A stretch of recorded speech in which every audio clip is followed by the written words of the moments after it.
One Direction, for those of us who find ourselves on the wrong side of the generation gap here, consider this. Their debut album has just entered the American charts at #1. They are the first British band in history to achieve that feat, including the Beatles and the Stones. Now, clearly the world's a different place. Hysteria can be created by a TV show and the push of an X. But to dismiss One Direction as manufactured is to miss the point. Their fans know that, and they love them anyway. Perhaps even because of that, instant celebrity is the fad of our age. And almost overnight, these 5 young men have found themselves one of the biggest music acts in the world. Can I ask you to do something for me? Sure. Just, can you look out the window? Would you? Would you mind? Are we allowed to do it? We got told off. Oh, did you? Didn't it?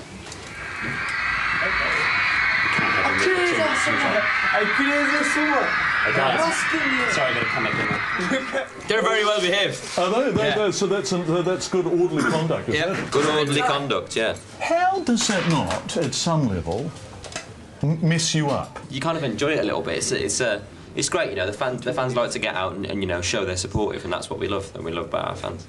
I think it's easy for people to, you know, to look at our life and think that, you know, it is crazy, but that doesn't mean that we're, you know, we're different people. We still keep it, you know, really normal, and it's just we're normal people in a crazy life. Forgive me, but can you keep it really normal? Because this isn't really normal. It's nuts. This is totally nuts. We have each other. We have really supportive families, and we have a great team around us as well. You do have each other. Once you get your head around it, and once you kind of embrace it, that's when you start like enjoying it. And I think if you see it for what it is as well, I think like this is amazing. But you know, for us, that isn't like normal. You know, we never expect that. I think that's kind of the thing, is we never expect or take that for granted, because that is amazing. Every time we see crowds of people, we're like, what? Yeah. Do you still think that? All the time, like just yesterday and the day before yesterday, when everyone was chasing after the car and they're banging on the windows, and you just like can't believe that's for me, for us. Yeah, it was just like 100 kids in a big block yesterday. 100 quids just running down the street. Kids just running down the street. God, free money for everyone. Wow. Did you ever feel that way about anyone? You do. There's a couple of Robbie Williams fans here, isn't there? But yeah, that's right. Yeah. Did you ever stand out the front somewhere and kind of feel the need to scream at anyone? Did you? I think for guys, it's more about, like you said earlier, it's more about the football. Like you know what guys are like for football. The guys will scream. It's a very good point, and you do scream at football. Yeah. Everybody screams at football. Woo! For girls, it's boy band. Yeah. There you are. What is it about boy bands? I have a theory. Share it with us. Okay, this is my theory. Do tell. Okay, this is good, but bear in mind I'm 48, so I know nothing. So you don't look 48. You're charming young men. But here's my theory. All the boys these girls know are smelly, and they fart, and they pick their nose. Okay, sounds like that on TV. Whereas you, look, you're clean cut. You all smell really fresh and clean. None of you have farted or done any. And so, Niall's probably farted a few times. Yes, you've been in Pigger and Behaviour's been in Pigger. So my theory is that you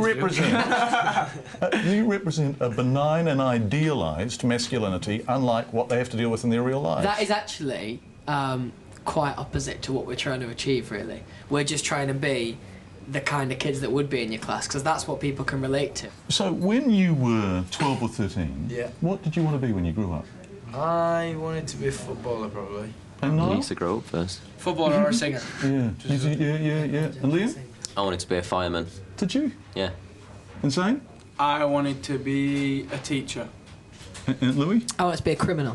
Did you? You didn't. So you're just being naughty now. You didn't want to be a criminal. No, I didn't want to be a criminal. What did you want to be? I want to be a teacher. He's quite good at it as well. Yeah, I haven't been caught. And so here we are. And I mean, I don't think we can overstate how extraordinary your success is. You've gone #1, debut album, into the charts, #1 in the States. No British band has ever done that before in the history of pop music.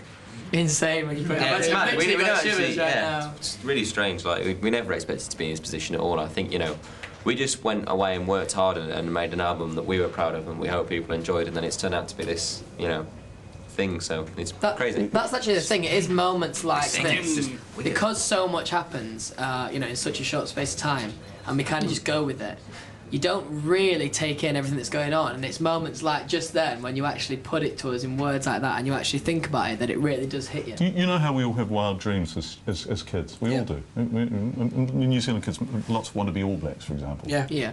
Did any of you have a dream this wild? Did any really secretly? No, I think you know when sometimes when you think about something, doing something like this, it's often thought of as the most unrealistic thing in the world. Like that's the weird thing about it. We all had this idea in our head, but it was so unrealistic that you just thought that's never going to happen. So when you're picking your career, at school, you never go, I want to sing or whatnot. Like my career sheet probably says fireman or something. I don't know. But even though it is a dream, like when we all initially entered the X Factor, we all had the dream of getting through the initial stages and, you know, potentially getting through to the live finals, which was like amazing. And but you the dream it's kind of capped at a certain place, and we would never have dreamt to have had a #1 in America or anything like that. You know what I mean? So it's like we're actually surpassing our dreams. There is no cap, is there? There has been no cap for you. Not really, no. I think that's one of the reasons why our fans kind of can relate to us, the fact that, you know, like they've seen our kind of thing all the way from the start. They've seen your thing.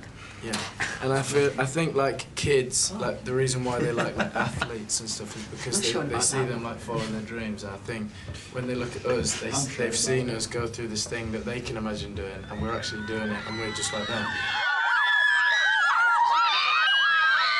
Well, long may you do whatever it is that you're doing, and long may girls scream outside your hotels, boys. And to you. No, girls scream outside my hotel. You go, Carl. Tell me scream at me later. Thanks, mate. I really appreciate it. Thanks, mate. Thank you for your time. At the Langham Hotel this afternoon, extraordinary.